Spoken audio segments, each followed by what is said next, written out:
그 맨 앞에 있던 한 페이지짜리 그 그림, 여러분 계속해서 여러분 연습을 하셔야 됩니다. 틈나는 대로 한번 연습을 하시고, 자 이렇게 됐다고 치고요. 가운데를 딱 끊고 3개, 그리고 여기도 3개. 처음에 창세기죠. 창세기서부터 계시록까지 성경의 전체적인 그 맥을 우리가 잡는 건데, 제일 처음에 창조시대, 그렇죠? 창조시대 4가지 중요한 사건: 창조, 타락, 노아 홍수, 바벨탑 사건. 여기는 중요한 4명의 인물: 족장시대, 족장시대인데 아브람, 이삭, 야곱, 요셉. 여기까지가 창세기 50장 해가지고 창세기가 끝이 나고요. 이 사이는 몇 년? 400년. 애굽에서 정착한 야곱의 가족들이 400년 동안 지내면서 이제 광야 시대로 연결이 되죠. 광야 시대 4권의 책: 출애굽기, 레위기, 민수기, 신명기. 여기는 40년. 이제 가나안 땅에 들어가죠. 여기는 가나안 정복 시대. 그래서 여호수아서 나오고 사사기, 룻기까지 나오는 거예요. 왕정 시대가 이제 펼쳐지죠. 첫 번째 왕이었던 사울, 두 번째 다윗, 솔로몬. 어제 여기까지 했어요. 다윗 이제 후반부 끝내고 여기서부터 쭉 이제 흘러갈 텐데, 솔로몬이 죽고 나서 나라가 나뉘어집니다. 북이스라엘과 남유다. 북이스라엘의 왕은 여로보암, 여기는 르호보암. 12지파 가운데 남유다는 2지파 밖에 차지를 못해요. 유다와 베냐민 지파. 나머지 10지파, 훨씬 더 큰 넓은 영역을 이쪽이 차지하죠. 그러나 19명의 왕이 있었지만 다 악한 왕이었어요. BC 722년에 어디에 의해서? 아수르에 의해서 패망. 여기는 586년에 어디에? 바벨론에 의해서 패망. 여기도 가운데 딱 끊고 여기는 2개, 여기도 2개. 바벨론으로 끌려가서 70년 동안 포로 시대가 펼쳐지고, 그리고 나서 포로 귀환 시대. 여기서부터 여기까지 포로 귀환. 여기 시대에 있었던 또 사건들이 굉장히 또 복잡합니다. 그래도 이제 천천히 이렇게 보시면 이해하실 거예요. 여기 이제 400년, 신약 시대까지 400년의 또 침묵기가 있고, 예수님께서 탄생하시죠. 예수님께서 탄생하셔서 공생의 사역을 하시고 복음서 이야기 나오고, 십자가와 글씨가 계속 삐뚤어져요. 십자가와 부활, 그리고 나서 초대교회. 오늘 이상하게 글씨가 초대교회 바울 서신 나오고, 여기는 이제 공동 서신 나오고, 그리고 계시록. 이제 이렇게 해서 쭉 펼쳐지죠.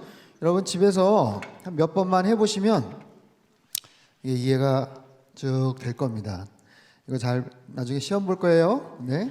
자, 이렇게 해서 집에서 종이 딱 갖다 놓고 아이들이랑 같이 한번 해보시고 남편하고 아내하고 같이 이렇게 하시고 아이들한테 한번 설명한다 치고 한번 해보세요. 주말에 쭉 해보시면 됩니다. 오늘 이제 다윗에 대한 이야기들을 좀 우리가 살펴볼 텐데 이제 사울 그리고 다윗 사무엘하 12장 사무엘하 11장에서 밧세바의 범죄 사건이 있었죠. 그리고 나서 12장에 하나님이 나단 선지자를 보내셔서 다윗의 그 범죄를 하나님께서 들춰내셔요. 한 마을에 큰 부자가 있었고 그 옆에 아주 가난한 사람이 있었는데 큰 부자에게는 많은 소나 양이 있었고 가난한 사람에게는 작은 암양 새끼 한 마리를 딸처럼 키우는데 여러분 12장 4절을 보면 어떤 행인이 그 부자에게 찾아왔다. 어떤 행인? 여러분 죄라는 것은 어떤 행인처럼 찾아와요. VIP 손님이 아니에요. 어떤 행인이라는 것은 여긴 이름도 명시되어 있지 않고 오다 가다가 들른 정말 그다지 중요하지도 않은 그런 존재인데 그런 모습으로 슬쩍 우리 삶 속에 그 죄악이 찾아오는 거예요. 근데 그 부분을 우리가 잘 방어하지 못하고 쫓아내지 못하면 어떤 문제가 생기는가 이제 하나의 어떤 상징처럼 보여주는 그런 대목이죠. 자기네 집에 있는 그 많은 소나 양에서 잡아서 음식을 대접하지 않고 그 옆에 가난한 사람이 딸처럼 아끼는 양 새끼를 빼앗아다가 대접을 했다. 그래서 다윗이 그것 때문에 막 분개를 하죠. 그러니까 다윗의 영적인 상태가 얼마나 감각이 지금 무뎌져 있냐면 그렇게까지 돌려서 이야기하는데도 지금 알아채지를 못하고 있더라. 화를 내고 분개하면서 그런 나쁜 인간이 이 나라에 있냐? 당장 죽어야 되고 죄를 네 배로 갚아야 된다. 그게 바로 당신입니다. 라고 했을 때 그제서야 이제 다윗이 완전히 무너져 버리는. 그래서 철저하게 회개하고 하나님 앞에 잘못했다고 간구는 하지만 그럼에도 불구하고 그 죄에 대한 대가를 지불을 합니다. 아주 값비싼 고통스러운 대가를 지불하죠. 13장서부터 자 어떤 얘기가 나오냐면 잘 보세요. 13장 1절 그 후에 이 일이 있으니라 다윗의 아들 압살롬에게 아름다운 누이가 있으니 이름은 다말이라. 다윗의 다른 아들 암논이 그를 사랑하나 그는 처녀이므로 어찌할 수 없는 줄 알고 암논이 그의 누이 다말 때문에 울화로 말미암아 병이 되니라. 여러 아내가 있었기 때문에 배달은 그런 자녀들 사이에 암논이라는 그 맏아들이 다말이라는 한 아름다운 이복 누이를 짝사랑을 했어요. 상사병이 났어요. 어떻게 할까 막 마음속에 어찌할 바를 몰랐는데 암논에게 요나답이라는 아주 간교한 그런 친구가 가가지고 눈치를 딱 채고 아버지한테 이렇게 좀 부탁을 해라 하는 거예요. 아버지가 큰아들이 아프다고 하니까 웬일이냐 괜찮냐 잘 빨리 건강 회복해야지. 그럴 때 아버지한테 부탁을 하는 거예요. 아버지 제가 지금 마음이 이렇고 마음이 힘든데 그 이복 누이 다말한테 좀 부탁을 해서 저한테 과자 좀 만들어서 한번 문병을 좀 오라고 좀 해주세요. 그렇게 얘기를 합니다. 그랬더니 7절 다윗이 사람을 그의 집으로 보내 다말에게 이르되 이제 내 오라버니 암논이의 집으로 가서 그를 위하여 음식을 차리라. 여러분 보세요. 다윗이 사람을 그의 집으로 보내. 어제 혹시 기억하세요? 슐라흐라는 이 히브리 단어. 다윗이 11장에서 범죄를 하기 위해서 썼던 그 수없이 많은 보내다 라는 그 동일한 단어를 12장 처음에 하나님께서 나단 선지자를 보내시니 똑같은 단어로 하나님께서 사용하세요. 근데 거기에 대한 이제 심판을 이제 다윗의 가정이 그것을 이제 이루어지는데 다윗이 그 전에 사용했던 그 똑같은 단어로 사람을 보내서 다말에게 그렇게 얘기를 해요. 그래서 다말이 아무것도 모르고 와서 큰 오빠를 위로한다고 왔는데 거기에서 겁탈을 하죠. 힘으로 막 억제를 해서 아주 나쁜 짓을 합니다. 14절 암논이 그 말을 듣지 아니하고 다말보다 힘이 셈으로 억지로 그와 동침하니라. 그리하고 암논이 그를 심히 미워하니 이제 미워하는 미움이 전에 사랑하던 사랑보다 더한지라. 이제 완전히 악한 거죠. 그냥 짝사랑했다고는 하지만 인간적인 그런 욕망, 욕정 그것을 일시적으로 해소하니까 마음속에 부끄러움이 치밀었는지 화를 내요. 오히려 17절 이 계집을 내게서 이제 내보내고 문빗장을 치르라. 정말 악한 짓을 하는 거예요. 19절 다말이 재를 자기의 머리에 덮어쓰고 그의 채색 옷을 찢고 손을 머리 위에 얹고 가서 크게 울부짖으니라. 다말의 오라버니 압살롬이 눈치를 딱 챘어요. 눈치를 채고 화가 났지만 마음속에 그냥 담아둡니다. 그 상황에서 다윗 왕이 그 상황을 다 보고를 받고 이야기를 들었음에도 21절 보세요. 다윗 왕이 모든 일을 듣고 심히 노하니라. 그리고는 끝. 그리고는 암논을 불러서 어떻게 거기에 대해서 뭐 혼을 내든지 체벌을 하든지 벌을 주든지 그래야 되는데 거기서 그냥 화내고 끝나버립니다. 그리고 말아요. 어쩌면 압살롬은 아버지가 뭔가 처벌을 하실 거다라는 것을 기대했을지도 몰라요. 근데 아버지 다윗은 아무 액션이 없습니다. 그냥 몹시 화를 내셨다더라. 거기서 끝이 납니다. 23절부터 25절까지 말씀을 한번 같이 읽어볼까요? 시작. 만 2년 후에 에브라임 곁 압살롬이 왕의 모든 아들을 청하고 압살롬이 왕께 나아가 말하되 이제 종에게 양털 깎는 일이 있사오니 왕은 신하들을 데리시고 당신의 종과 함께 가사이다 하니 왕이 압살롬에게 이르되 아니라 내 아들아 이제 우리가 다 갈 것 없다 네게 노를 끼칠까 하노라 하니라. 압살롬이 그에게 간청하였으나 그가 가지 아니하고 그에게 복을 비는지라. 압살롬이 맡고 있는 양털을 깎는 큰 축제가 있었던 것 같아요. 그래서 그때 아버지를 초청을 해서 아버지 양털도 깎고 거기에서 음식도 같이 먹고 오랜만에 같이 우리 파티 좀 하죠 하면서 그런 것을 제안을 했는데 아버지 다윗은 그냥 거절을 합니다. 괜찮다, 그냥 너만 가라. 그랬더니 압살롬이 뭐라고 또 요청을 하냐면 청컨대 내 형 암논이 우리와 함께 가게 하옵소서. 왕이 그에게 이르되 그가 너와 함께 갈 것이 무엇이냐. 27절 압살롬이 간청하매 왕이 암논과 왕의 모든 아들을 그와 함께 그에게 보내니라. 슐라흐. 여러분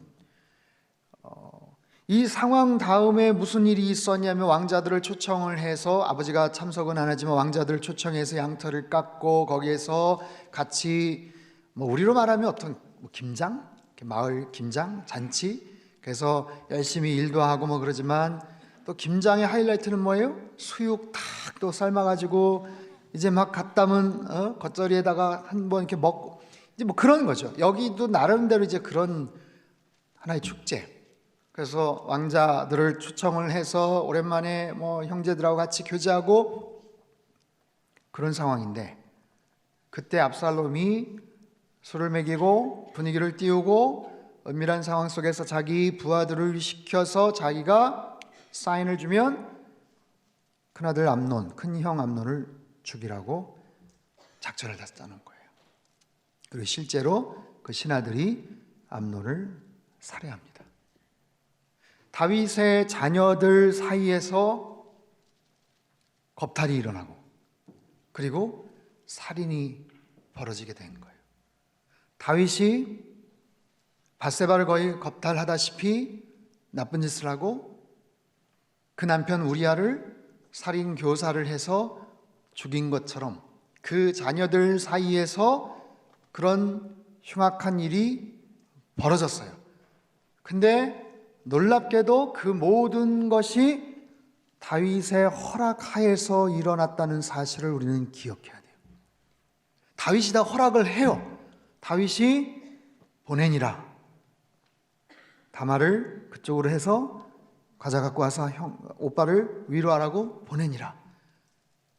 암논이 압살롬 양치는 축제에 가게끔 보내니라.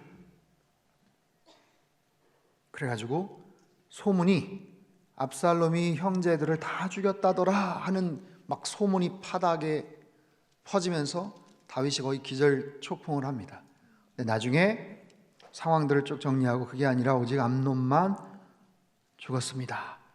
여기서 정말 우리가 뭐 바쁘지만 그냥 잠깐 언급할 그 요나답이라는 진짜 악한 이 인간은 그 상황을 다 알고 있어요. 32절에 보면 오직 암논만 죽었으리이다. 그가 압살롬의 누이 다말을 욕되게 한 날부터 압살롬이 결심한 것이니이다 라고 얘기를 해요. 이미 다 알고 있으면서도 그거를 방치하고 있었던 요나답과도 같은 그런 악한 인간이 있어요. 그래서 그 상황이 막 난리법석이 나고 압살롬은 자기 외갓집으로 도망을 갑니다. 38절 압살롬이 도망하여 그술로 가서 거기에 산지 3년이라. 3년. 그 3년의 기간 동안 다윗은 굉장히 슬퍼합니다. 다윗 왕의 우리 39절 같이 읽을까요? 시작. 다윗 왕의 마음이 압살롬을 향하여 간절하니 암논은 이미 죽었으므로 왕이 위로를 받았습니다. 마음이 너무너무 찢어지는 거예요. 속상한 거예요. 아픈 거예요. 근데 외갓집에 피신하고 도망가 있는 압살롬을 가타부타 당장 데리고 와라, 당장 붙잡아 와라 라든지 무슨 액션이 있어야 되는데 다윗은 여기에서도 아무런 액션이나 행동을 하지 않습니다. 그래서 압살롬은 자기가 분명히 잘못을 했죠, 악한 짓을 했죠. 그럼 거기에 대해서 처벌을 받든지 아버지한테 혼이 나든지 뭔가를 해야 되는데 묵묵부답, 아무런 기별이 없는 거예요. 그러니까 그 3년의 기간 동안 압살롬은 죄책감, 미안함, 아니면 뭐 부끄러움 대신에 아버지와의 관계가 단절된 상태에서 3년 동안 침묵의 시간이 벌어집니다. 근데 그 상황 속에서 요압, 다윗의 군대 장관 요압이 다윗이 압살롬에 대한 마음이 있다는 것을 눈치를 채요. 여러분, 요압은 굉장히 정치적인 인물입니다. 물론 다윗 옆에서 굉장히 많은 도움을 줬어요. 끝까지 다윗을 잘 지키고 다윗의 어떻게 보면 사촌이기도 하고 친구와도 같은 그런 군대 장관인데 대단히 정치적인 정략적인 인물이에요. 다윗의 그 왕권이 맏아들 암논에게 갈 거라고 생각했는데 암논이 죽잖아요. 둘째 아들은 영향력이 없어요. 별로 언급이 되지 않아요. 압살롬이 셋째 아들이에요. 그렇다면 당연히 압살롬이 그 다음 왕이 되겠구나 라고 생각을 하고 압살롬 쪽에 딸랑딸랑하면서 압살롬과 관계를 잘 쌓아야 되겠구나. 분명히 다윗도 압살롬을 생각을 하고 압살롬도 뭔가 이 문제를 해결을 했으면 하는데 중재자가 필요한 거 아니에요. 그래서 요압이 다리를 놓습니다. 그래서 여차저차한 무슨 비유를 어떤 여인을 통해 가지고 들고 그래서 결국에는 왕에게 허락을 받아내요. 그래서 압살롬을 데리고 와라 라는 허락을 받습니다. 자, 14장 21절 말씀 24절까지 같이 읽겠습니다. 시작. 왕이 요압에게 이르되 내가 이를 허락하였으니 가서 청년 압살롬을 데려오라 하니라. 요압이 땅에 엎드려 절하고 왕을 위하여 복을 빌고 요압이 이르되 내 주 왕이여 종의 구함을 왕이 허락하시니 종이 왕 앞에서 은혜 입은 줄을 오늘 아나이다 하고 요압이 일어나 그술로 가서 압살롬을 데리고 예루살렘으로 오니 왕이 이르되 내 얼굴을 볼 수 없게 하라 하매 압살롬이 자기 집으로 돌아가고 왕의 얼굴을 보지 못하니라. 자, 여러분 보세요. 왕의 허락을 받습니다. 그래서 압살롬을 데리고 옵니다. 여기까지 너무너무 좋았어요. 왕에게서 명령이 왔고 오라고 합니다. 왕자님 모셔오라고 합니다. 압살롬도 아버지를 만나야 되는 거예요. 겁이 나지만 자기가 잘못한 것에 대해서 가서 혼이 나든지 뭐 처벌을 받든지 아버지를 보러 가는 거예요. 왕도 다윗도 압살롬에 대한 마음이 있었기 때문에 이런 핑계로 3년 정도 있었으니까 데리고 와서 만나면 되는 거예요. 요압은 기가 막힌 사실은 브릿지 역할을 했던 거죠. 거기서 잘 성사가 되면 요압의 주가는 훨씬 더 높아지고 인정을 받을 수 있는 상황인데 이게 웬일입니까? 데리고 왔는데 왕이 압살롬을 만나주질 않는 거예요. 데리고 왔으면 그 앞에서 무릎을 꿇이고 혼을 내든지 뭐 처벌을 하든지 아니면 어떻게 뭐 무슨 액션을 취해야 될 거 아니에요. 아버지로서 어떤 액션을 취해야 되는데 아무런 그런 것도 없고 그냥 꼴도 보기 싫으니까 내 앞에 나타나지 말게 해라. 그러고서 그냥 말아버리는 거예요. 이거는 뭐 용서도 아니고 혼나는 것도 아니고 압살롬의 마음속에는 여러 가지 감정과 생각을 가지고 아마 아버지 쪽으로 갔을 텐데 아무런 액션이 없어요. 그렇게 얼마 있었냐면 2년 동안을 그렇게 있습니다. 2년 동안 그 어색한 시간들을 보내는 거예요. 28절 보세요. 압살롬이 이태 동안 예루살렘에 있으되 왕의 얼굴을 보지 못하였으므로 압살롬이 화가 나는 거예요. 화가 났어요.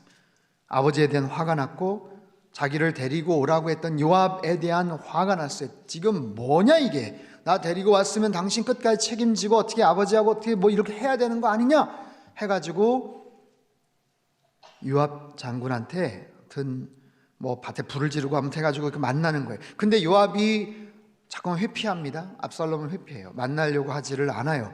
요압은 말씀드렸죠. 정치적인 인물이라고. 데리고 왔는데 왕이 만나지를 않은 걸 보고서 아하, 다윗 왕이 압살롬을 이미 버렸구나.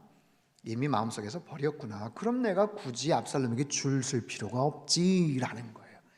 그래서 압살롬을 만나지를 않다가 압살롬이 요압 장군의 그 밭에다가 막 불을 지르고 그래가지고 결국에는 만납니다. 만나가지고 그 사연 하소연을 이렇게 얘기를 해요. 그게 32절입니다. 32절 33절 같이 읽을까요? 시작.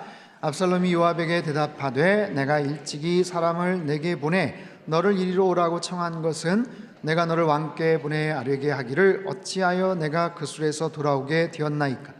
이때까지 거기에 있는 것이 내게 나았으리이다 하려 함이로다. 이제는 네가 나로 하여금 왕의 얼굴을 볼 수 있게 하라. 내가 만일 죄가 있으면 왕이 나를 죽이시는 것이 옳으니라 하는지라. 요압이 왕께 나아가서 그에게 아뢰되 왕이 압살롬을 부르니 그가 왕께 나아가고 그 앞에서 얼굴을 땅에 대어 그에게 절하매 왕이 압살롬과 입을 맞추니라. 드디어 다윗이 압살롬을 만납니다. 지금 암논을 죽이는 그 사건 이후에 몇 년 만에 만난 거예요? 5년 만에 만났어요. 3년 외갓집에 가 있고 2년 데리고 왔지만 만나주질 않고 그제서야 화해를 했어요. 그러나 너무 늦었어요. 너무 늦은 화해. 다윗의 인생에 있어서 굉장히 아쉬운 그런 장면들이 여기서 펼쳐집니다. 암논이 다말을 겁탈을 했었다고 이야기를 들었을 때 크게 화를 내고 뭔가 액션을 취해야 되는데 자기가 했던 죄에 대한 것들이 떠올라서 차마 자녀들의 얼굴을 바라보지를 못하는 거예요. 그리고 2년 동안 내버려뒀다가 압살롬이 형을 죽였다는 얘기를 듣고도 슬퍼하고 부르르 떨며 분노하지만 어떻게 할 수가 없는 거예요. 압살롬을 데리고 오라는, 붙잡아 오라는 명령을 하지를 못해요. 3년 동안 그냥 어정쩡하게 그냥 있던 거를 그냥 요압이 그래도 다리를 놔서 데리고 왔지만 참아볼 용기가 나지를 않았던 거죠. 그리고 마지못해서 2년 만에 결국 5년 만에 만나긴 했지만 그래서 압살롬과 입을 맞췄다, 화해를 했다라고 하지만 이미 압살롬의 마음에는 큰 거절감, 상처, 자기가 분명히 잘못했지만 아버지에 대한 거절감, 상처의 아픔이 너무 크게 이제 자리를 잡은 거예요.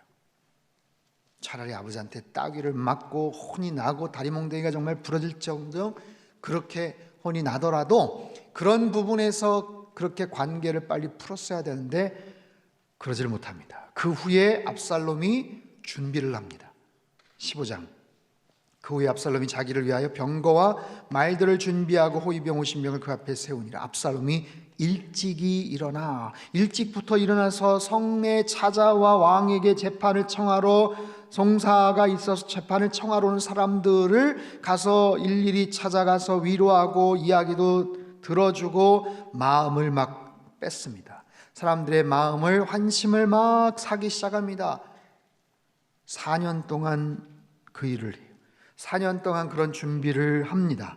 7절 보세요. 4년 만에 압살롬이 왕께 아뢰되 내가 여호와께 서원한 것이 있사오니 청하건대 내가 헤브론으로 가서 서원을 이루게 하소서. 당신의 종이 아람 구술에 있을 때 서원하기를 만일 여호와께서 반드시 나를 예루살렘으로 돌아가게 하시면 내가 여호와를 섬기리다 하였나이다. 9절 왕이 그에게 이르되 평안히 가라 하니 그가 일어나 헤브론으로 가니라. 다윗이 허락합니다. 압살롬은 헤브론 가서 하나님께 제사 드린다고 말은 하지만 거짓말이죠. 그곳에 가서 반란을 일으키고 스스로 왕이 됩니다. 구테타를 일으킵니다. 다윗은 너무나도 무력해요. 너무나도 무기력합니다. 여러분 보세요.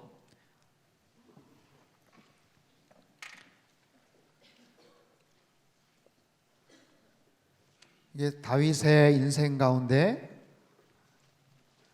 사무엘하 11장 밧세바의 범죄 사건, 12장 나단 선지자가 와서 죄에 대해서 고발을 하고 13장서부터 그 후에 이 일이 있으니라 있었죠. 암논이 다말을 겁탈을 합니다. 다말의 오라비였던 압살롬이 암논을 살해하죠. 이 기간이 2년 걸렸어요. 2년 동안 준비한 거예요. 압살롬은 외갓집으로 피신을 합니다. 3년.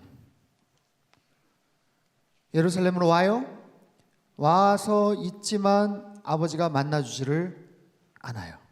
여기서 또 2년의 세월이 지나요. 그리고 압살롬이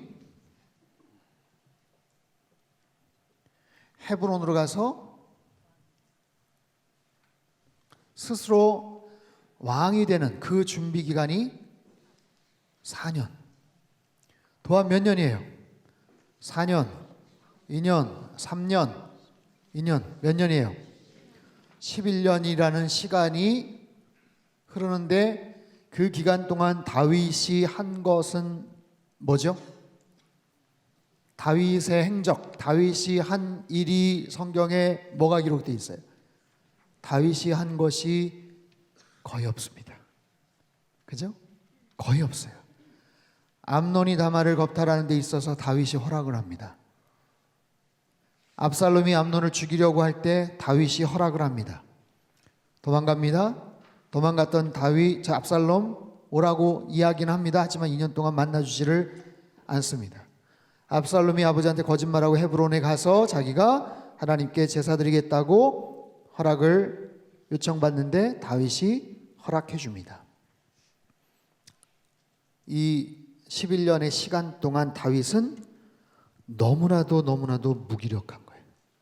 그렇죠? 너무나도 무력한 거예요.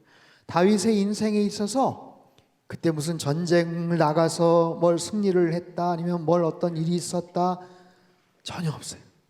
그냥 11년 동안 너무나도 무력하기만 했던 다윗. 왕으로서의 다윗이 아니라 아버지로서의 다윗. 너무나도 딱한 거예요. 그 과정 속에 가정의 모습이 완전히 풍비박산이 납니다. 자녀들의 관계가 완전히 박살이 납니다. 여러 가지 이유가 있겠죠. 물론 자기가 범했던 죄에 대한 하나님의 무서운 심판, 하지만 그럼에도 불구하고 다윗이 아버지로서의 그런 역할들을 제대로 알고 왕이 아니라 아버지로서의 어떤 권위, 아버지로서의 어떤 영적인 질서, 아버지로서의 어떤 자녀들을 향한 분명한 사랑이든 아니면 뚜렷한 체벌이든 뭔가가 있어야 되는데 다윗은 아무것도 없는 거예요. 혼을 낼 줄도 모르고 뜨겁게 포옹을 하면서 용서를 해줄 줄도 모르고, 여러 가지 이유가 있겠죠. 다윗은 어쩌면 아버지 역할을 어렸을 때부터 잘 보지 못하고 자랐을지 몰라요. 그의 아버지 이새, 그렇죠? 어제도 우리가 살펴봤지만 8번째 아들, 막내로 자라면서 어쩌면 철부지, 천덕꾸러기, 그냥 집에서도 가정에서도 무시당하는 그런 존재, 할 일 없어 보이는, 보잘것없어 보이는 그런 존재, 형들에게도 신뢰받지 못하는 그런 존재, 그런 모습으로 살아갔던 다윗. 그래서 어려서부터 들에 나가서 수금을 타면서 하나님을 찬양하고 양을 치고 그런 모습들이 있었지만, 가정 안에서 아버지로서의 어떤 사랑, 아버지로서의 어떤 역할들을 잘 보고 배우면서 자라지를 못했기 때문에 그 상황에서 아이들에게 어떻게 혼을 내야 될지를 모르고, 어떻게 끌어안고 용서를 해줘야 될지를 모르고, 어떻게 그 아이들의 그 눈을 마주쳐야 될지를 모르는 안타까운 그런 상황들. 여러분, 이거는 한 다윗 개인으로서의 굉장히 아픈 그런 부위예요. 그의 어떤 연약함들, 그의 잘못, 죄악에 대한 결과이기도 했지만 그런 마음 아픈 그런 모습들, 저를 포함해서 이 땅의 모든 아버지들, 이 자리에 계신 우리 모든 상당교회 아버지들의 역할이 얼마나 중요한지 몰라요. 새해 많은 기도 제목들이 있고 또 소망들이 있겠지만, 하나님, 우리 남편이, 우리 아버지들이 정말 올 한 해 영적 가장의 역할을 제대로 감당할 수 있게 하여 주옵소서. 그럴 때 자녀들과의 그런 관계들, 자녀들과의 관계 속에서 그 가정 안에서 영적인 권위와 질서가 제대로 잘 세워질 수 있도록 하나님 우리 가정을 축복하여 주옵소서. 이후의 이야기는 압살롬이 이제 반역을 하고 아버지 다윗에게 칼날을 겨누는 그런 장면이 나옵니다. 그리고 왕궁을 빼앗기고 도망가고 아버지의 다윗의 여러 후궁들과 백주대낮에 거기서 음란한 짓을 하고, 그래서 전세가 완전히 그냥 압살롬 쪽으로 몰아갔지만 하나님께서는 결국 다윗의 손을 들어주셔요. 그리고 나중에 압살롬이 죽죠. 18장 한번 보세요. 18장 말씀, 18장 9절 말씀, 18장 9절 같이 읽겠습니다. 시작. 압살롬이 다윗의 부하들과 마주치니라. 압살롬이 노새를 탔는데 그 노새가 큰 상수리나무 번성한 가지 아래로 지날 때에 압살롬의 머리가 그 상수리나무에 걸림에 그가 공중과 그 땅 사이에 달리고 그가 탔던 노새는 그 아래로 빠져나간지라. 여러분, 성경은 절대로 압살롬이 잘했다라고 그렇게 지지해 주지 않아요. 다윗의 범죄로 인해서 다윗이 거기에 대한 혹독한 대가를 치렀듯이 압살롬도 압살롬이 자기가 잘못했던 것에 대해서 하나님께서 분명히 징치하십니다. 그래서 나무에 대롱대롱 걸려서 굉장히 애매한 그런 상황, 모습으로 그런 목숨을 잃죠. 땅에도 속하지 못하고 하늘에도 속하지 못한 아주 희한한 그런 모습. 더군다나 평상시에 자기가 그렇게 자랑을 했던 그런 치렁치렁한 그런 아주 그런 머리카락이 거기에 사실은 이제 자기를 죽게끔 하는 하나의 빌미가 됩니다. 그런 모습으로 결국에 사실 다윗은 압살롬을 끝까지 보호해주고 싶었고 절대로 압살롬에게 손대지 마라, 생포해와라. 누가 손대요? 요압이 손댑니다. 14절 보세요. 요압이 이르되 나는 너와 같이 지체할 수 없다 하고 손에 작은 창 셋을 가지고 와서 상수리나무 가운데서 아직 살아있는 압살롬의 심장을 찌르니. 사람들이 주저하니까 왕이 손대지 말라고 했는데요.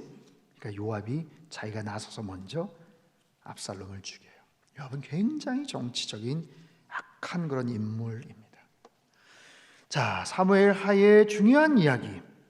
앞부분에 다윗 왕으로 등극하고 또 하나님 앞에 언약하는 그런 과정들도 있었지만, 사실 사무엘 하에서 핵심은 다윗의 범죄 사건, 11장서부터 19장까지 일어나는 그런 다윗의 범죄에 대한 그런 스토리들을 우리가 좀 알아야 돼요. 여러분, 그 성경의 맥잡기 표를 한번 보시면 20장서부터 24장까지도 다윗의 그 말년에 대한 이야기가 나오는데, 21, 22, 23장은 다윗의 과거에 대한 회상 이야기가 잠깐 나오고, 24장에도 다윗의 잘못한 부분들이 한번 또 나와요. 다윗의 인구조사, 어느 정도 정리가 좀 되고 또 나라가 안정이 되어 갔을 때에 아무튼 무슨 마음이 들었는지 다윗이 인구조사를 하겠다고 그렇게 했다가 하나님 앞에 또 벌을 받는 그런 이야기가 나옵니다. 여러분, 다윗의 인생은 굉장히 어떻게 보면 인간적이에요. 여러분, 다윗의 삶 속에서, 여러분, 다윗은 이스라엘 역사상 가장 위대한 왕으로 그렇게 평가를 받지 않습니까? 오늘날 유대인들에게도 다윗이 최고의 왕으로 그렇게 평가를 받죠. 이스라엘 국기를 보면 다윗의 별, 데이비드 스타 해가지고 삼각형이 거꾸로 이렇게 돼 있는 그런 모습이죠. 그런 다윗이지만 성경에 그 이름이 가장 많이 등장을 해요. 1000번이 무려 넘게 나오는 다윗이지만, 인간적인 면모를 보면 다윗의 일생은 굉장히 서글프고 마음이 아픈 그런 모습들.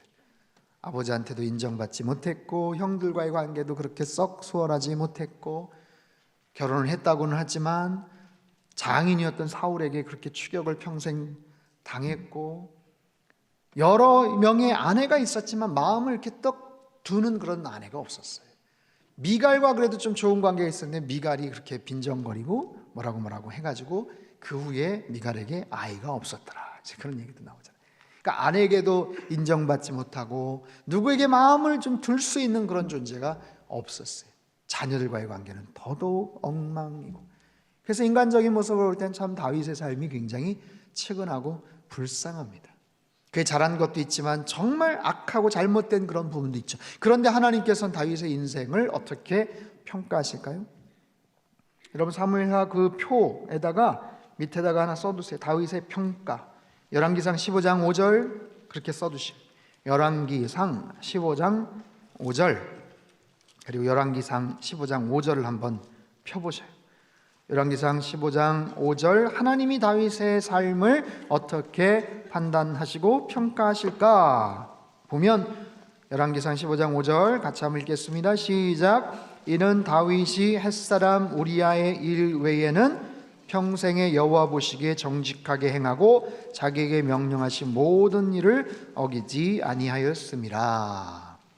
다윗의 삶 속에 정말 부끄러운 오점이 있었지만 하나님께서는 다윗의 모든 인생을 그럼에도 불구하고 좋은 모습으로 평가를 해주셔요. 여러분, 사울은 어떨까요? 여러분, 사울의 나쁜 짓이 뭐예요? 사울의 악한 짓이 뭡니까? 여러분, 가만히 생각해 보면 사울이 그렇게 막 악한 짓을 했다고 말하기에 딱 잘라서 얘기할 만한 게 그렇게 없어 보여요. 물론 하나님 말씀대로 순종하지 못했던 부분이 있죠.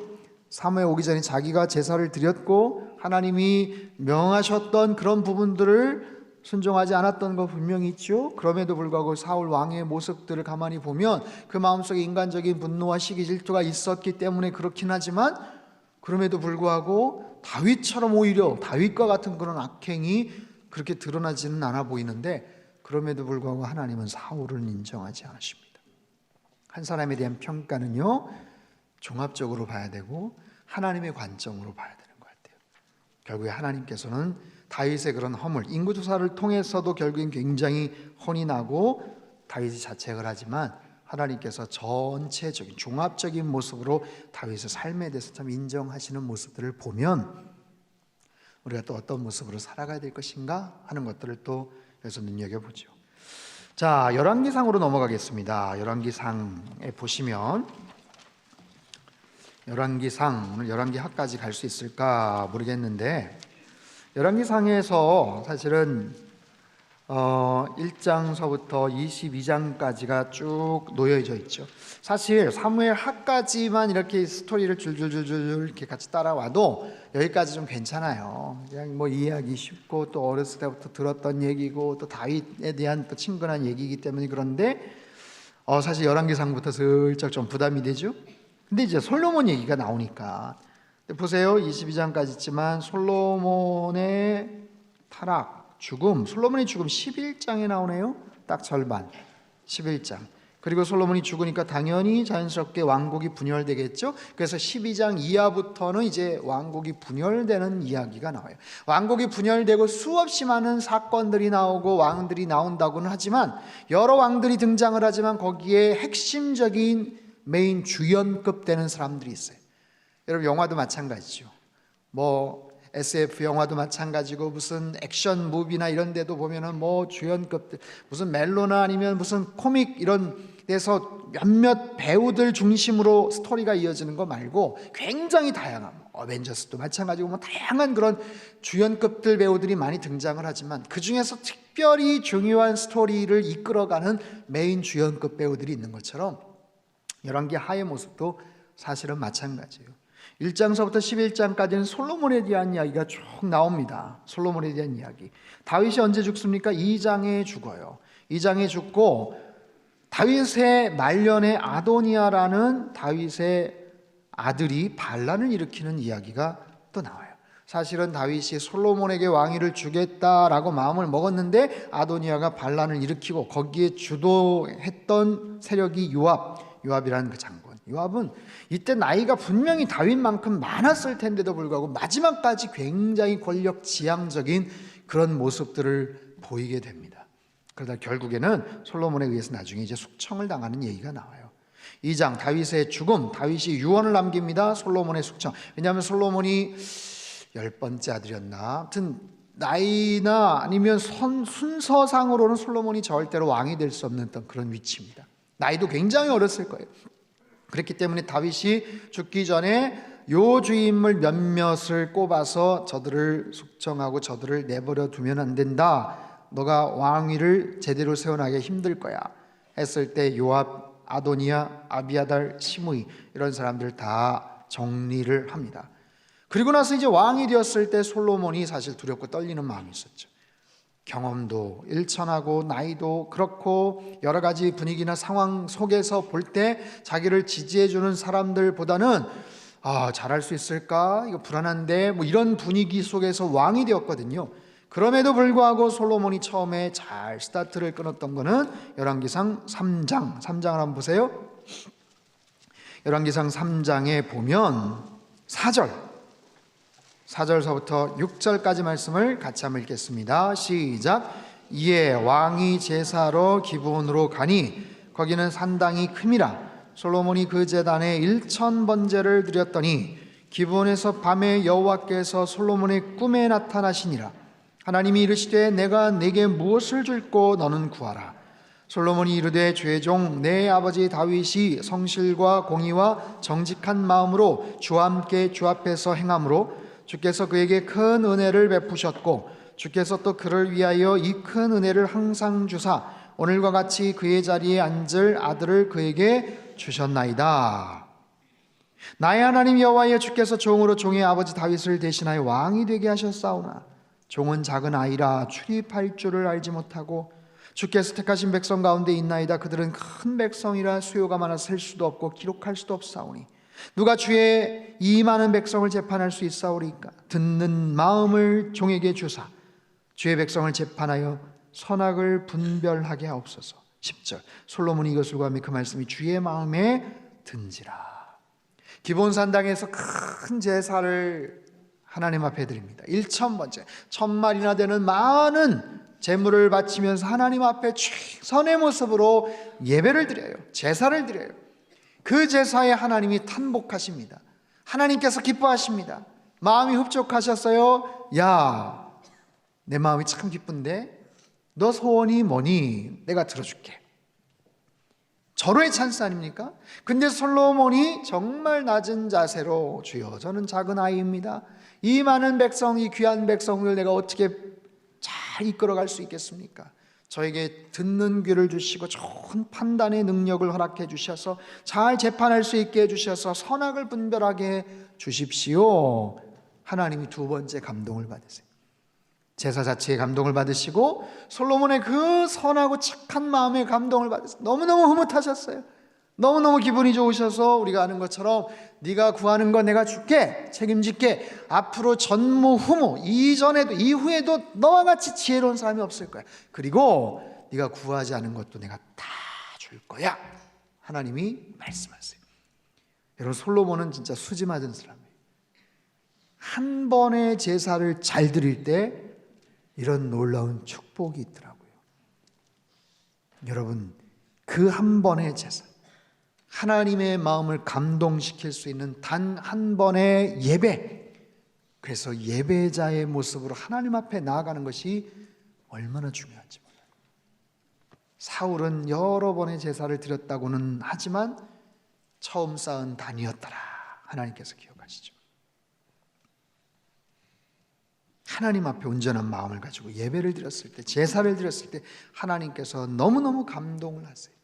그리고 나서 하나님께서 주셨던 그 기가 막힌 지혜에 대한 하나의 표징이 솔로몬의 그 유명한 재판의 이야기로 소개가 됩니다. 여러분, 이건 하나의 대표적인 얘기죠. 솔로몬의 지혜, 솔로몬의 재판. 이건 뭐 일반 사람들 사이에서도 알려져 있을 만큼의 유명한 스토리. 하지만 솔로몬에게 주셨던 그 지혜가 그냥 다만 그것뿐이겠어요? 그 탁월한 지혜를 가지고 국정을 운영해 가는데 4장에 보면요, 조직 시스템들을 완전히 재정비를 합니다. 국정 운영을 다 재정비를, 정부 부처와 모든 상황들, 중요한 보직들, 맡아야 될 담당자들, 그 명단들의 이야기가 쫙 소개가 돼요. 어디서부터 딱딱딱 시작해서 4장 2절, 그의 신하들은 이러하니라. 사독의 아들 아사리야는 제사장이요. 제사장이요.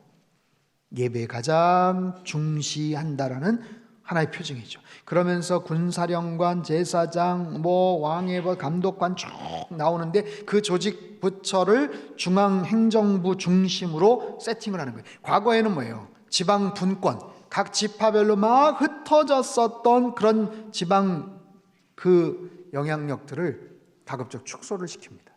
그리고 나서 중앙 집권으로 조직들을 재정비를 해요.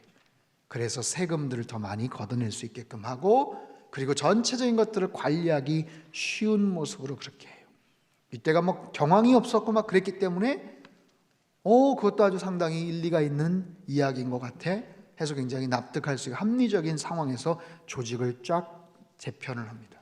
그러면서 아주 힘을 딱딱 받으면서 솔로몬의 그런 놀라운 그런 왕정이었던 태평성대가 그때서부터 시작이 되는 거예요. 5장에 보면 성전 건축을 하죠. 6장에 성전 완공을 합니다. 그리고 곧바로 솔로몬성 건축 이야기가 7장 앞부분에 나와요. 여러분, 솔로몬 성전 완공 7년에 완공을 합니다. 그리고 솔로몬성 자기의 관공 13년에 걸쳐서 완공을 합니다. 무려 20년 동안 건축 사업을 하는 거예요. 처음에 성전 건축은 사실은 그의 아버지 때서부터 많이 모아놨던 여러 자재들이 있었어요. 그리고 아버지 때서부터 관계를 잘 쌓았던 히람이라는 그 나라의 좋은 백향목이나 잣나무나 또 거기에서 석공들이 이런 사람들을 다 데리고 와서 기가 막힌 모습으로 성전을 건축을 하죠. 그리고 자기의 왕궁도 그렇게 건축을 합니다. 8장의 성전 봉헌식 이야기가 나와요. 이거 역대하 7장이 조금 더 강조가 돼 있어요. 얼마나 많은 희생 제사를 드렸는지 소 22,000마리, 양 12만 마리를 드리면서 봉헌식을 하고요. 온 나라의 축제로 만들어요. 사람들이 같이 모여서 즐기고 음식을 먹고 살아계신 하나님을 찬양하는 그런 모습들. 자, 열왕기상 8장을 한번 보세요. 성전 완공을 하고 거기에다가 여러 조직들을 잘 갖춰 놓고 7절 9절에 여호와의 궤가 거기 나와요. 여호와의 궤, 하나님의 언약궤, 여호와의 언약궤. 제사장들이 여호와의 언약궤를 그 처소로 메어 드렸으니, 근데 그 궤 안에 두 돌판 외에는 아무것도 없으니. 두 돌판, 십계명 돌판. 솔로몬 때의 성전에다가 그 언약궤를 안치를 하는데 두 돌판 외에 다른 두 가지는 분실을 했어요. 뭐죠? 만나를 담았던 금항아리, 아론의 쌍난 지팡이는 없었어요. 다 손실이 됐습니다. 이스라엘 자손이 애굽 땅에서 나온 후 여호와께서 저희와 언약을 맺으실 때에 모세가 호렙산에서 그 안에 넣은 것이더라. 제사장이 성소에서 나올 때 구름이 여호와의 성전에 가득하매 제사장이 그 구름으로 말미암아 능히 서서 섬기지 못하였으니 이는 여호와의 영광이 여호와의 성전에 가득함이었더라. 하나님께서 기뻐하셨다는 거예요. 여호와의 영광이 연기로 구름으로 가득 찼었더라. 성전에 가득 찼었더라. 하나님께서 언짢으신 게 아니에요. 야, 언약궤 어떻게 하다가 이렇게 분실을 하고 이게 뭐야 이게 지금. 하나님께서 그러지 않으셨어요. 하나님께서 흡족해 하셨습니다. 기뻐하셨습니다. 왜요? 여호와의 영광으로 가득 찼어요. 여러분, 우리의 예배는, 우리의 성전은 하나님의 영광으로 가득 차야 되는 줄로 믿습니다. 언제나 하나님의 영광, 주의 영광 이곳에 가득해 하나님의 영광으로 가득 찬 그런 예배를 하나님께서 기뻐 받으시더라라는 거예요. 바로 그런 거예요. 그렇게 해서 하나님 앞에 그 성전 봉헌식을 드리고 9장 10장서부터는 이제 본격적으로 솔로몬에 대한 막 업적과 소문이 막 납니다. 10장을 한번 볼까요? 열왕기상 10장에 보면 스바의 여왕이 솔로몬의 명성을 듣고 먼 데서 찾아옵니다. 심이 많고 향품과 심이 많은 10장 2절이에요. 금과 보석을 낙타에 실었더라. 솔로몬에게 나와 자기 마음에 있는 것을 다 질문하는 거예요. 이 여왕은 아프리카 지역의 예멘이라는 그 지역에 아마 위치해 있는 그곳에서 솔로몬에게 지혜를 듣고 싶어서 온 것 같아요. 많은 지혜, 소문났던 그 지혜를 듣고 싶어서 평상시에 궁금했던 모든 것을 물어봤지만 3절 솔로몬이 그가 묻는 말에 다 대답하였으니 왕이 알지 못하여 대답하지 못한 것이 하나도 없었더라. 스바의 왕이 솔로몬의 모든 지혜와 그 건축한 왕궁과 그 상의 식물과 그의 신하들의 좌석과 시종들이 시립한 것과 그들의 왕궁 하면서 쭉 나와요. 너무너무 감동이 되는 거예요. 7절 내가 그 말들을 믿지 아니었는데 이제 와서 친히 본즉 내게 말한 것은 절반도 못되니 당신의 지혜와 복이 내게 들은 소문보다 더합니다. 복되도다 당신의 사람들이여 복되도 당신의 신하들이 항상 당신 앞에서 당신의 지혜를 들음이로다. 알아보는 거예요. 고수를 알아보는 거예요. 당신의 하나님 여호와를 송축할지로다. 여호와께서 당신을 기뻐하사 이스라엘 왕이 올리셨고 여호와께서 영원히 이스라엘을 사랑하심으로 당신을 세워 왕으로 삼아 정의와 공의를 행하게 하셨도다. 아마 그런 여러 가지 이야기들을 듣고 어떻게 당신 그런 지혜를 얻었습니까? 당신네들이 믿는 신은 누구입니까? 그래서 이 사람도 계산이 되게 빠른 사람이에요. 영적인 그런 부분들을 잘 아는 사람이에요. 그러니까 당신네들이 믿는 그 여호와 하나님으로부터 당신이 그런 엄청난 선물을 받으셨군요. 그 하나님 당신을 그렇게 기뻐하셨군요 하면서 10절 금 120달란트와 힘이 많은 향품과 보석을 왕에게 드렸으니 스바의 왕이 솔로몬 왕에게 드린 것처럼 많은 향품이 다시 오지 않았더라. 금을 실어 오고 백한목으로 뭐 온갖 것들을 다 꾸미고 어마어마한 것들을 다 꾸몄어요. 그리고 그 스바의 왕이 이제 돌아갈 때가 되니까 답례품을 줘야 될 거 아니에요. 뭔가 선물을 줘야 될 거 아니에요. 그 먼 거리에서 엄청난 그런 선물을 갖고 왔는데 솔로몬도 뭔가를 줘야 될 거 아니에요. 그래서 솔로몬도 뭐 많은 선물들을 막 줬는데 희한한 얘기가 13절 솔로몬 왕이 왕의 규례대로 스바의 여왕에게 물건을 준 것 외에 또 그의 소원대로 구하는 것을 주니 여기서부터는 살짝 19금 필이 나는데 실제로 이 여왕이 지혜에 대한 굉장한 애착과 막 집착이 있었어요. 그래서 아주 무리한 부탁을 했었던 것 같아요. 믿거나 말거나. 근데 실제로 그런 야사나 아니면 그런 자료들을 보면 실제로 잠자리를 하고 그래서 예멘 지역에 예전부터 정말 어떻게 거기서 흘러왔는지 모르지만 유대인들 이것도 복잡한 얘기가 있는데 시간상 아무튼 딱 잘라서 얘기하면 어떻든 그 지역에 굉장히 많은 하나님을 경외하는 그런 사람들이 있었다 그런 얘기가 있어요. 근데 중요한 건 뭐냐면 구하는 것을 주니 여기서의 구하다라는 것은 하페츠라는 단어인데요. 이건 기뻐하는 것이라고 표현할 수 있어요. 기뻐하는 것, 여왕이 기뻐하는 것, 여왕이 기뻐하는 것. 근데 공교롭게 사실 하나님께서 당신을 기뻐하사 9절에 나왔던 단어랑 같은 단어예요. 하나님이 당신을 기뻐하셨던 그 마음, 하나님께서 솔로몬을 기뻐하셨을 그 마음이 이제 솔로몬이 한 여인에게, 아니면 그 여인이 부탁한 것의 마음이 슬쩍 같다라는 것을 암시를 하는 거예요. 그래서 이때부터 이거 위험한데, 조심스러운데, 사고치겠는데, 그런 식으로 펼쳐지죠. 솔로몬이 갖고 있는 어마어마한 세입금의 무게가 금 660달란트고, 16절에 보면 금으로 방패 200개를 만들고 작은 방패 300개를 만들고,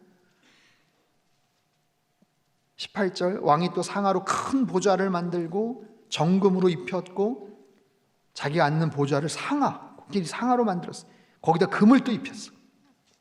보좌에는 6층계가 있고 6개 층계가 촉촉촉 있는데, 보좌 뒤에 둥근 머리가 있고, 앉는 자리 양쪽에는 팔걸이가 있고, 팔걸이 곁에는 사자가 하나씩 서 있고, 사자가, 이건 살아있는 사자가 아니겠죠? 12사자가 있어 6층계 좌우편에 서 있으니 어느 나라에도 이같이 만든 것이 없었더라. 왕이 마시는 그릇은 다 금이요 레바논 나무 구긴 그릇들 다 정금이라. 은기물이 없으니 솔로몬의 시대는 은을 취급도 하지 않았다. 그런 거예요. 왕이 바다에 다시스 배들을 두어 히람의 배와 다시스 배로 3년에 한 번씩 금관과 상어와 원숭이와 공작을 실어 왔습니다. 솔로몬 왕의 재산과 지혜가 세상의 그 어느 왕보다도 크더라.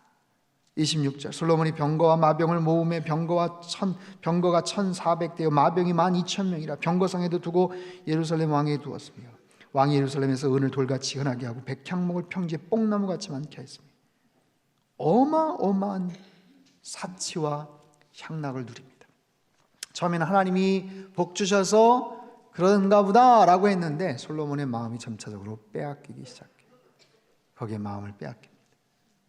신명기 17장에 보면 왕이 된 사람에게 하나님께서 3가지를 금하셨어요.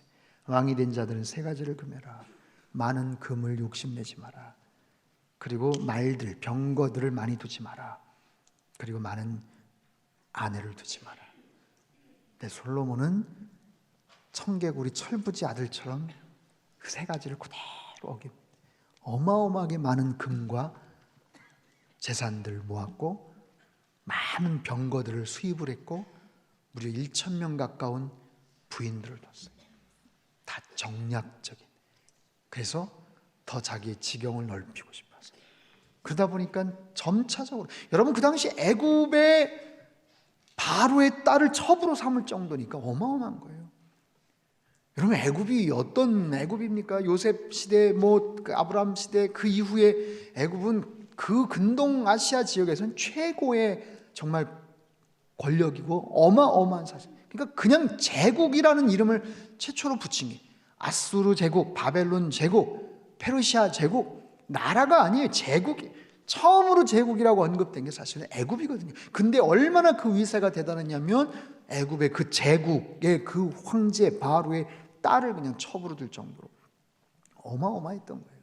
그 지경이 엄청나게 넓었어요. 거기까지는 좋은데 서서히 거기서부터 솔로몬이 타락을 하기 시작하죠. 11장에 보면 그때서부터 열심히 타락을 하는 거예요. 공교롭게 그 아버지 다윗도 사무엘하 11장에 타락을 하고, 아들 솔로몬도 열왕기상 11장에 타락을 하고, 아무튼 그런 거예요. 그렇게 해서 11장에 타락하고 결국에는 솔로몬이 죽습니다. 죽고 나서 나라가 이제 두동강이 나죠. 나라가 두동강이 나는 거예요. 여러분 이 표를 한번 보세요. 열왕기상 표를 보십시오. 지금 이제 사울, 다윗, 솔로몬까지 왔어요. 이제는 왕국의 분열, 양쪽으로 이제 흩어집니다. 조금 복잡할 수는 있지만 괜찮아요.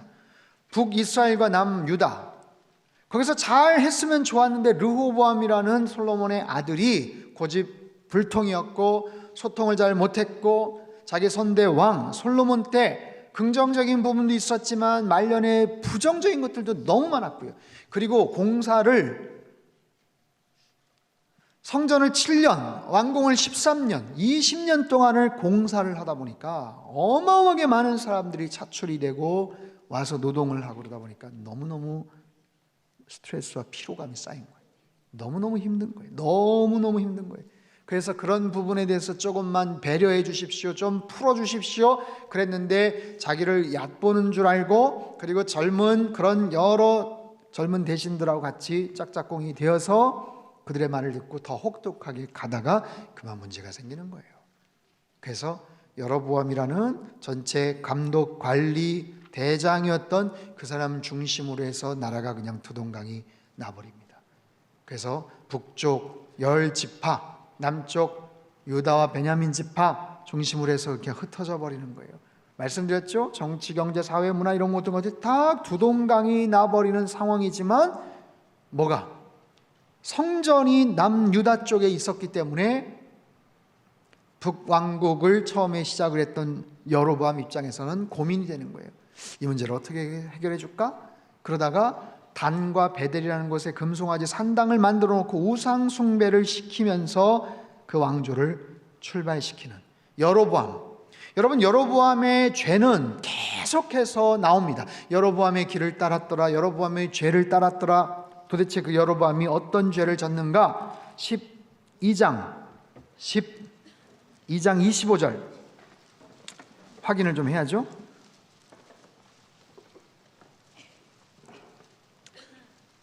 20절부터 한번 보세요. 온 이스라엘이 여로보암이 돌아왔다 함을 듣고 사람을 보내 그를 공회로 청하여 온 이스라엘의 왕으로 삼았으니 유다 지파 외에는 다윗의 집을 따르는 자가 없으니라. 베냐민도 사실 들어갑니다.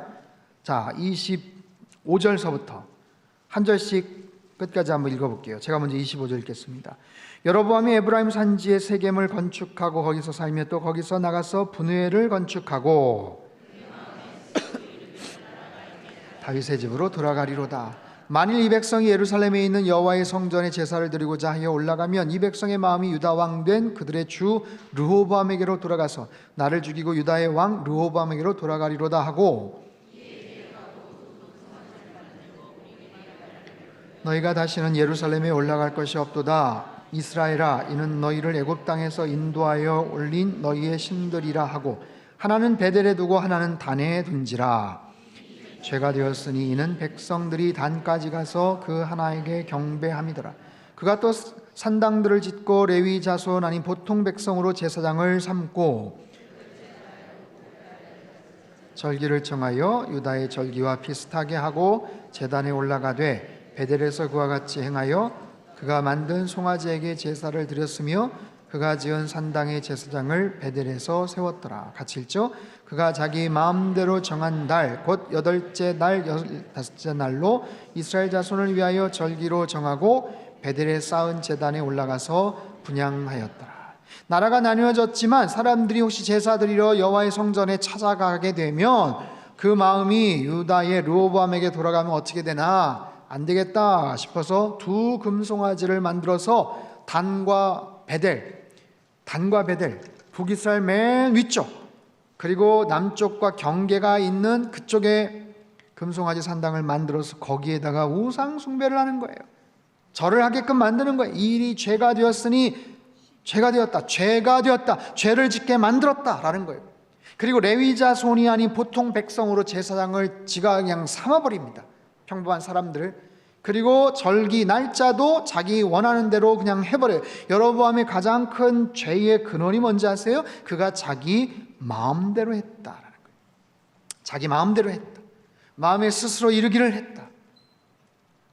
여러분, 사람들의 성원과 사람들의 어떤 지지를 받고서 왕권을 시작은 하긴 했지만 여로보암의 중심에는 하나님이 없었어요. 르호보암이 분명히 잘못을 했지만, 어리석게 바보 같은 결정을 했지만, 그럼에도 불구하고 하나님께서는 다윗, 솔로몬 그 가계를 통해서 하나님께서 왕권을 계속 이어가기를 원하셨던 거예요. 숫자가 많다고 그 정당성이 이해가 되고 존중이 되는 건 아니에요. 여로보암의 마음속에는 요만큼의 하나님에 대한 경외심도 없었어요. 그 길을 결국에는 북이스라엘의 19명의 왕들은 다 따라갑니다. 왕국이 두동강 났어요. 여러분, 표를 보세요. 표를 보시면 열왕기상의 전체적인 내용은 솔로몬에 대한 이야기가 11장에서 딱 끝이 나고 왕국의 분열 이야기가 나오지만 왕국의 분열, 여로보암에게 임할 하나님의 심판 나오고 이제 북이스라엘과 남유다가 서로 간에 싸우는 이야기가 나오지만 16장 표기된 거 보면 여러 왕들의 이야기가 잠깐씩 언급이 돼요. 바하사, 엘라, 시므리, 디브니, 오므리, 누가 나와요? 아합. 우리가 잘 알고 있는 아합. 그리고 22장 마지막 부분에 보시면 아합의 죽음. 그러니까 16장서부터 22장까지 많은 이야기가 나오지만 거기에 메인 주연, 가장 주된 연기자로서 나오는 사람은 아합과 엘리야입니다. 엘리야의 이야기, 그 유명한 엘리야 얘기. 왜냐하면 아합이 가장 악한 왕 중에 왕이었거든요. 북이스라엘에. 그의 와이프 이세벨이 더 악했지만 아합에 의해서 이 이스라엘의 그 역사에 끼친 악영향이 얼마나 큰지 몰라요. 그래서 그 스토리를 알아야 돼. 그 스토리. 그래서 16장서부터 22장까지는 다른 여러 가지 이야기도 있고 그러지만 엘리야 이야기하고 아합 이야기만 우리가 좀 알면은 돼요. 엘리야의 이야기는 우리가 많이 또 나눴고 들었기 때문에 이 부분은 제가 오늘은 좀 패스를 할게요. 그래서 혹시 시간이 좀 되면 따로 좀 이야기는 하겠지만 아합의 이야기를 쭉 보고 또 뒤에 가서 말씀을 드리지만 22장을 한번 보세요. 21장을 한번 보죠. 21장. 이 부분은 잘 모르니까 21장에 보면 17절 말씀, 17절 말씀, 여호와의 말씀이 디셉 사람 엘리야에게 임하여 이르시되 너는 일어나 내려가 사마리아에 있는 이스라엘의 아합 왕을 만나라. 그가 나봇의 포도원을 차지하러 그리로 내려갔나니. 이게 무슨 얘기냐면 아합 왕이 엘리야 갈멜산 전투 이야기는 다 지금 지나간 거예요. 이건 나중에 또 제가 또 시간이 되면 혹시 말씀을 드리겠지만 아합 왕이 갖고 싶었던 게 있었어요. 자기 왕궁 근처에 나봇이라는 사람의 포도원이 너무 탐스럽고 잘 정말 가꿔지고 아주 그냥 실한 그런 포도들이 주렁주렁 맺혀 있으니까 저 포도원을 내가 좀 가져서 저기에다가 뭔가를 좀 만들었으면 좋겠다 하고 나봇에게 그거 나에게 넘겨라 라고 하는데 나봇이 굉장히 또 고지식한 사람이에요. 토지는 하나님께서 유산으로 물려주신 건데 매매가 안 됩니다. 이건 우리 대대로부터 우리에게 물려주신 땅이기 때문에 왕께서 그렇게 부탁하셔도 내가 드릴 수가 없습니다. 그러니까 아합이 그것 때문에 상처를 받아요. 아합 왕도 보면 어떻게 보면 굉장히 소심한 사람. 그래서 21장 4절을 보면 이스라엘 사람 나봇이 아합에게 대답하여 이르기를 내 조상의 유산을 왕께 줄 수 없다 하므로 아합이 근심하고 답답하여 왕궁으로 돌아와 침상에 누워 얼굴을 돌리고 식사를 아니하니 밥 안 먹어! 이러는 거예요. 그러니까 와이프 되는 이세벨이 아니 왕이시여 뭐 때문에 밥을 안 드십니까? 그러니까 이제 여차찬 얘기를 하는 거예요. 나 오늘 상처받았어. 이 나봇이라는 이 나쁜 놈. 왕이 얘기하는데 말이야. 하면서 여러 가지 얘기를 하니까 이세벨이 7절에 왕이 지금 이스라엘 나라를 다스리시니까 일어나 빨리 식사하시고 마음을 즐겁게 하십시오.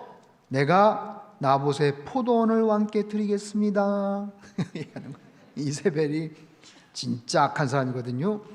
그렇게 해가지고 아합의 이름으로 편지를 쓰고 누명을 쓰고 이 나봇이 왕에게 막 모욕을 했다라는 거짓 증거를 하고 하나님과 왕을 저주했다고 해가지고 거짓 증인을 세워서 나봇을 돌로 쳐 죽여요.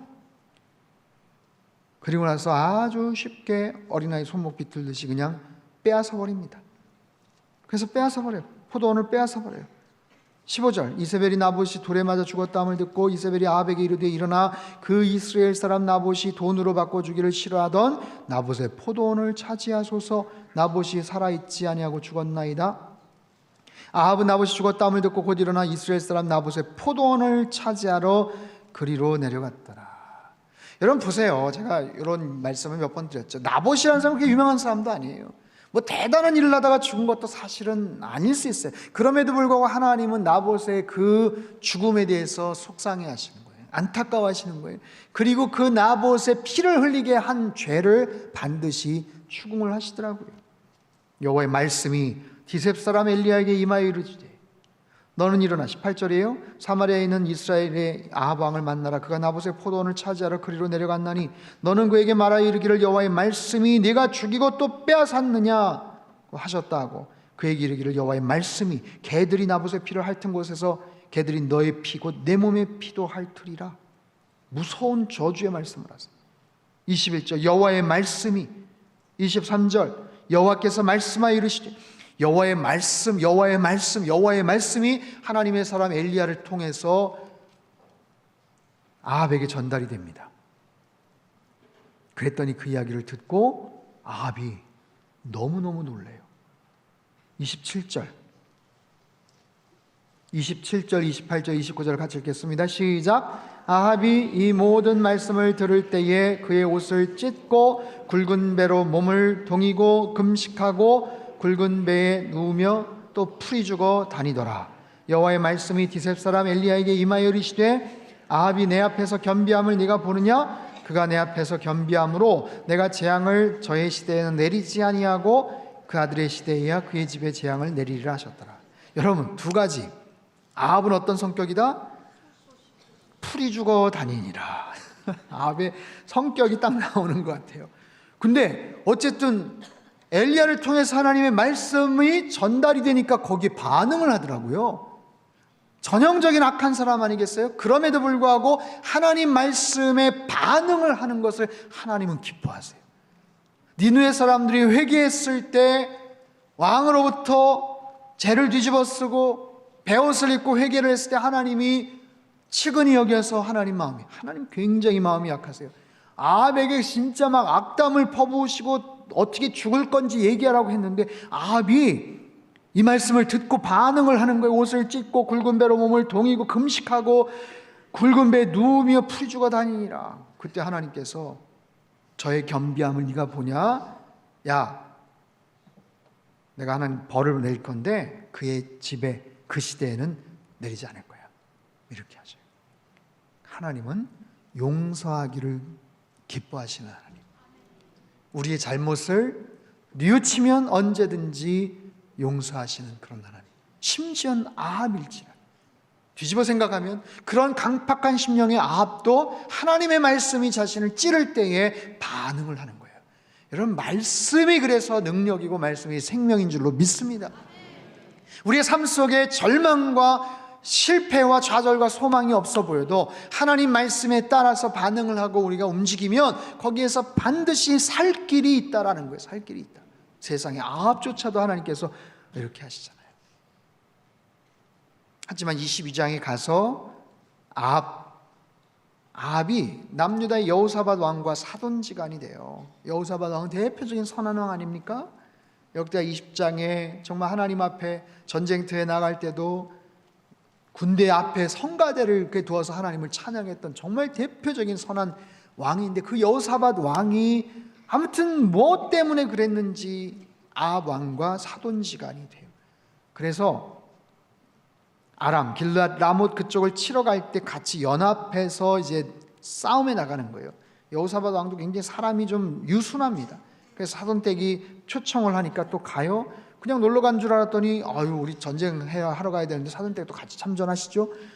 그 말에 따라갈 건 또 뭐예요? 근데 또 이렇게 뭐 속 없는 사람처럼 또 따라갑니다. 그 따라가는데 참 웃기는 게 뭐냐면 22장 5절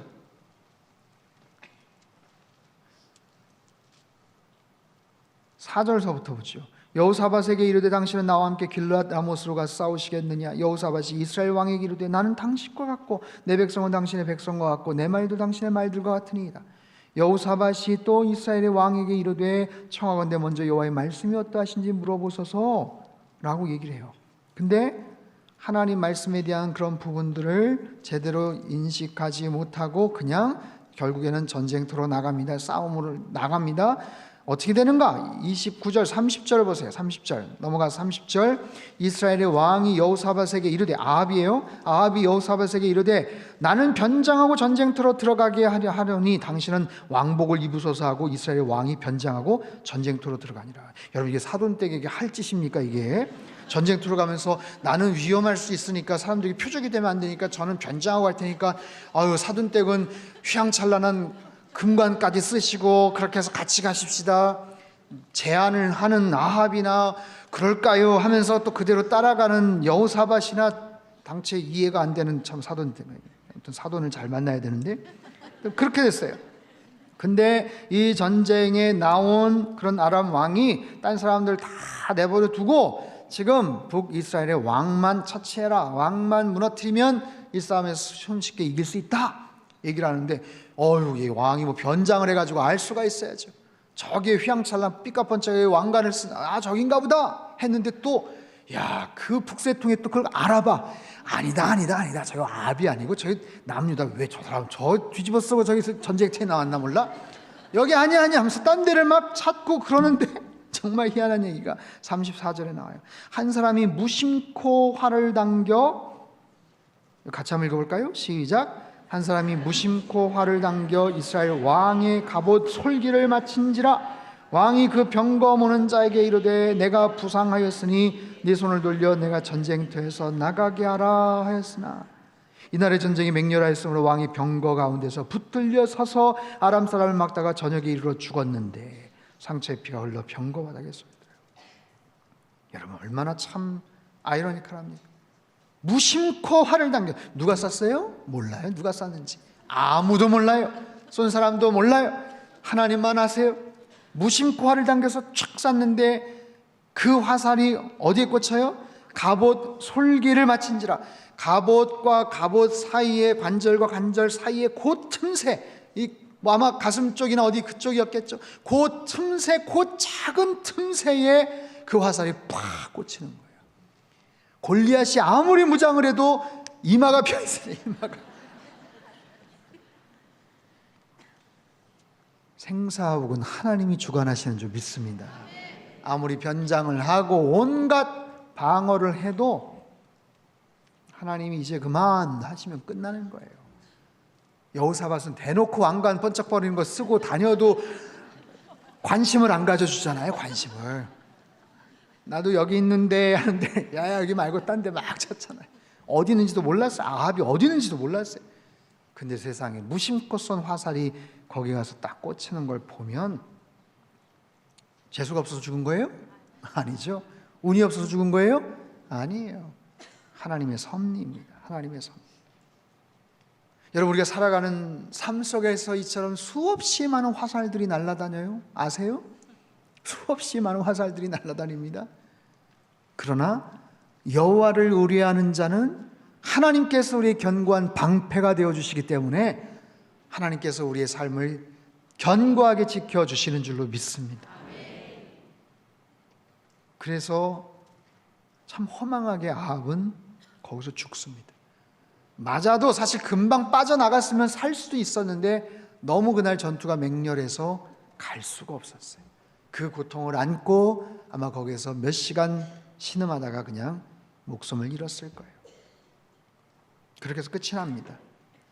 43절 여호사밧이 그의 아버지 아사의 모든 길로 행하며 돌이키지 아니하고 여호와 앞에서 정직히 행하였으나 산당을 폐하지 아니하였으므로 백성이 아직도 산당에서 제사를 드리며 분향하였더라. 여호사밧이 이스라엘의 왕과 더불어 화평하니라. 여호사밧은 굉장히 평화를 중요하게 생각하는 그런 왕이었어요. 자, 열왕기상까지는 일단은 끝냈는데요. 열왕기하를 한번 보셔요. 열왕기하를 한번 보시면 열왕기하에 어떤 내용이 있는가? 사실 제일 복잡할 수 있는 내용이 열왕기하의 내용이기도 합니다.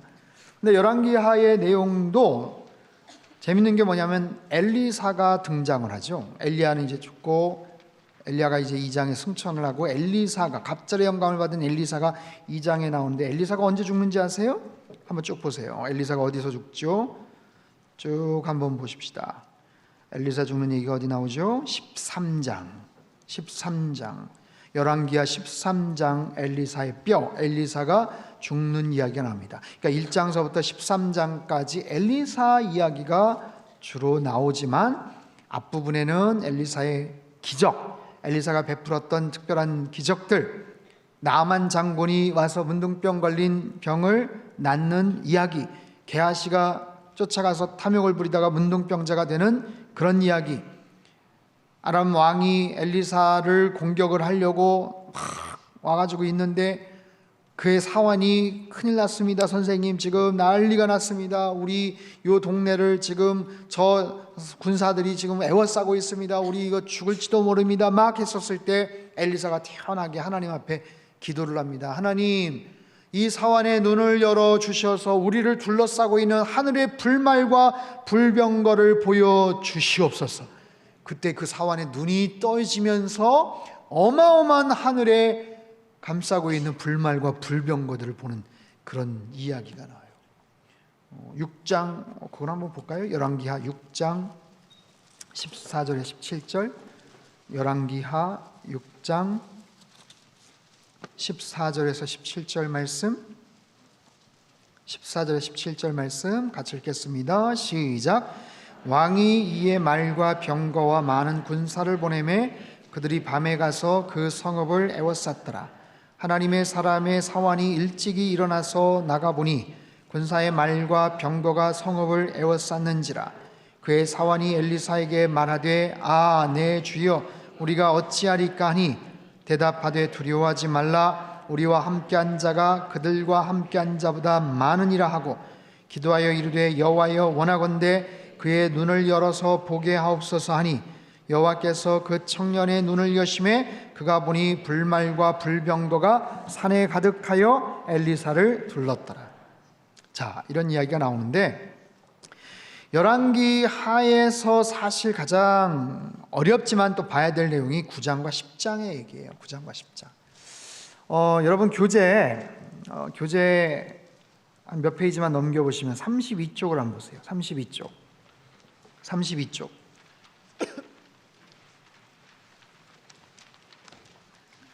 제가 이 교재를 굉장히 오래전서부터 하나씩 만들어서 표를 만들고, 근데 제일 사실 공을 들인 것 중에 하나가 이 32장의 표인데, 32장의 표예요. 왜냐하면 한눈으로 좀 봐야 되니까. 한눈으로 이렇게 보면 엄청 복잡하죠?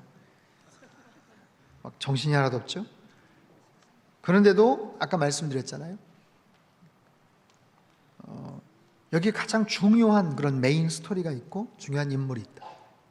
여러분 보세요. 열왕기 상하의 이야기들은 왕들의 이야기가 나오고 왕조에 대한 이야기가 나오지만 이 왕들에 대한 전체적인 얘기는 이들이 하나님 말씀대로 잘 순종을 했기 때문에 이렇게 복을 받았더라 라는 이야기도 나오지만, 반대로 하나님을 거역하고 불순종했었을 때 어떤 일들이 펼쳐지는가, 어떤 비극적인 사건들이 펼쳐지는가, 그들의 죽음이 얼마나 허망하게 끝이 나는가, 얼마나 불행한 모습으로 그들의 삶이 매듭지어지는가, 거기에서 가장 악한 영향을 끼쳤던 사람이 누구인가 라는 것을 우리는 여기서 알 수 있어야 돼요. 이 복잡해 보이는 여러 가지 이야기들이 있지만 여기에서 가장 핵심적인 그런 사건들의 주인공들이 있어요. 남유다부터 한번 보세요. 르호보암, 왕국 분열의 책임자죠. 아비암, 북왕국과의 전쟁. 과로한 것은 재위 기간이에요. 3년. 별 영향력이 없습니다. 아사, 41년간 있었네요. 종교개혁도 있었지만 열왕기상 15장에 보면 일평생 북이스라엘과 전쟁을 펼칩니다.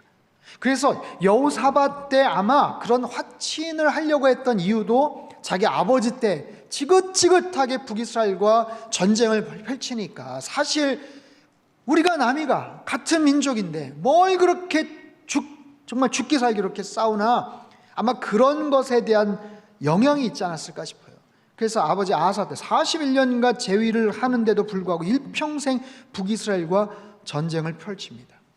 여호사밧 중요하죠. 굉장히 중요한 사람. 25년 동안 살면서 종교개혁, 정치도 잘했고 전투도 벌였지만 가장 결정적인 실수는 아합 왕과 사돈지간이 되었던 거예요. 그의 아들 여호람이 아합의 딸과 결혼을 합니다. 여호람이 아합의 딸과 결혼을 해요. 아하시야, 아달랴가 누구냐면 바로 아합의 딸입니다. 여호람의 아내. 여러분, 이거 굉장히 중요한 거예요. 이 부분은 표시를 하면 좋겠어요. 여호사밧서부터 아달랴까지 한번 박스를 한번 치세요. 표시를 한번 하세요. 이게 뭐냐면 아합의 영향력입니다. 아합의 영향력. 아합 왕의 영향력 하에 있는 이야기.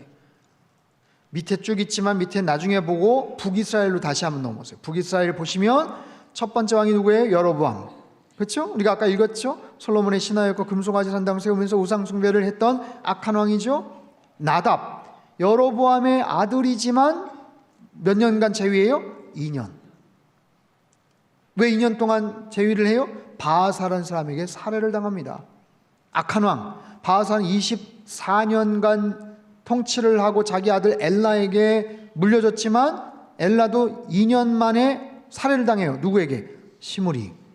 시므리는 왕이 됐지만 7일 만에 왕궁에 불을 놓고 자살을 합니다. 그리고 나서 오므리, 시므리, 오므리, 오므리가 왕이 됐는데 사마리아로 수도를 옮기죠. 그리고 오므리가 12년 후에 자기의 아들 아합에게 왕위를 물려줘요. 아합이 22년 통치하고 아까 갑옷솔기를 찔른 화살로 인해서 죽죠. 그의 아들 아하시아. 근데 아하시아는 2년 만에 세상을 떠납니다. 그러면 그 다음 요람이 아들인가? 아니요. 아하시아 형제예요. 즉 아합의 아들이에요. 아하시아도 아합의 아들이고 요람도 아하시아의 아들입니다. 두 아들. 그러니까 오므리, 아합, 아하시아, 요람 여기까지는 같은 왕조로 연결이 된다라는 거예요. 아합의 영향권이 있어요. 아합의 영향권. 근데 그 아합의 영향권이 남쪽에도 펼쳐지는 거죠. 남쪽에 여호사밧서부터 아달랴까지 펼쳐지는 거죠. 여러분, 남북 열왕기에 있어서 굉장히 중요한 영향을 끼쳤던 게 바로 이 사건이에요. 그래서 다른 많은 스토리들도 있지만 이거를 이렇게 표로 보지 않으면 너무너무 복잡해요. 너무너무 복잡해. 왜 복잡한가? 또 이름도 왔다 갔다 해. 아니, 북이스라엘에 아하시아가 있는데 남쪽에도 보니까 또 아하시아가 있어. 보세요. 북이스라엘에 요람, 여호람이 있는데 남쪽에도 보니까 아하시아 위에 또 여호람이 있어. 그래서 이거를 이렇게 보지 않고 그냥 성경으로 쭉 읽다 보면 아이고, 아까 이 사람 죽었는데 여기 또 나오고, 또 아니 뭐 북쪽에서 또 이번엔 또 왕이 되고 당최 뭔 얘기를 하는지 모르는 거예요. 그래서 이건 표를 보고도 정말 막 헷갈릴 정도로 애매한데 그래도 보시면 좋아요. 자, 정리를 한번 해볼게요. 저를 보세요. 북왕국의 아합이 왜 악했냐면 이세벨이라는 여인과 결혼을 했어요. 이세벨이 바알신을 섬기는 제사장의 딸이에요.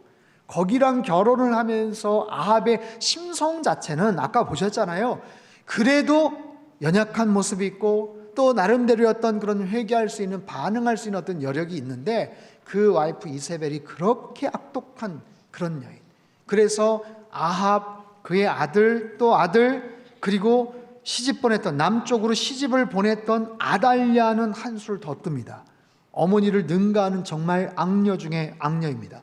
여호사밧이 물러 터져가지고 그렇게 사돈지간이 되고 아버지 때서부터 지긋지긋하게 막 전쟁이 있었기 때문에 아우 나는 싸우기 싫어, 나는 평화주의자야, 오죽하면 북이스라엘에 그냥 대충 지내는 게 아니라 얼마나 정말 신물이 났었으면 아예 사돈지간이 됩니까? 그렇게 가지고 남북 화해 시대가 되었지만 사실 이 이야기 때문에 굉장한 어려움이 펼쳐져요.